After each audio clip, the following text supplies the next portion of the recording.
Tak ada nama Anies, Megawati, ada sosok yang kudeta PDIP, gile.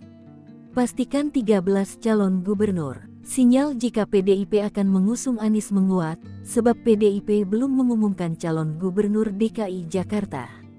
PDIP masih akan melihat peluang, setelah isu ritual Kamil lawan kotak kosong. Ketua Umum Partai Demokrasi Indonesia Perjuangan Megawati Soekarnoputri mengatakan merekomendasikan 13 calon gubernur dan 293 bupati wali kota. Soal Pilgub DKI Jakarta, Megawati akan mengumumkan dalam waktu dekat. Selain itu, Megawati mengatakan, ada alasan kuat mengapa dia ingin kembali menjadi Ketua Umum Partai Banteng.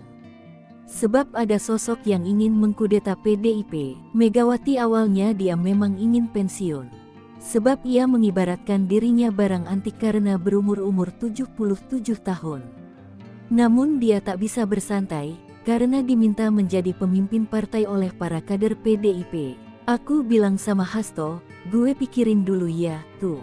Gue rasanya kepingin juga deh kumpul sama keluarga, ini disuruh jadi ketum lagi, kata Megawati. Dia hanya mau menimang cucuknya.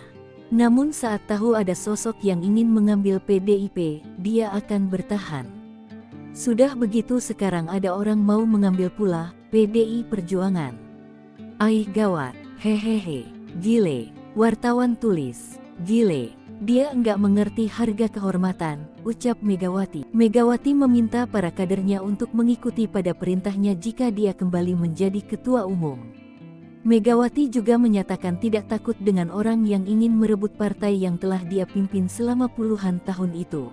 Diketahui, ada 13 bakal calon gubernur dan bakal calon wakil gubernur yang resmi diusung PDIP untuk Pilkada serentak tahun 2024 yakni Provinsi Aceh, Muzakir Manaf, Sumatera Utara, Letnan Jenderal TNI Purnawirawan Edi Rahmayadi, Riau, Abdul Wahid dan SF Herianto, Bengkulu, Helmi Hasan dan Mian dan Nusa Tenggara Barat NTB Haj, Siti Rohmi Jalilah serta Musyafirin. Kemudian dari Sulawesi Utara, Stephen Kando, Kalimantan Tengah, Nadal Syah Koyem dan Sigit Yunianto, Kalimantan Timur, Isran Nur dan Hadi Mulyadi, dan Sulawesi Selatan, Ramadan Pamanta dan Ashar Arsyad. Kemudian di Sulawesi Tenggara, Lukman Abu Nawas dan Laude Ida. Untuk Papua Barat Daya, Letjen TNI Purnawirawan Yopi Ones dan Ibrahim Ugaje. Sulawesi Tengah, Rusdi Mastura dan Mayor Jenderal TNI Purnawirawan Agusto, dan Maluku, Letjen Jenderal TNI Purnawirawan Yefri A. Rahawarin dan Abdul Mukti Keliobas. Hasto juga mengumumkan 293 calon kepala daerah tingkat kabupaten kota yang diusung PDIP.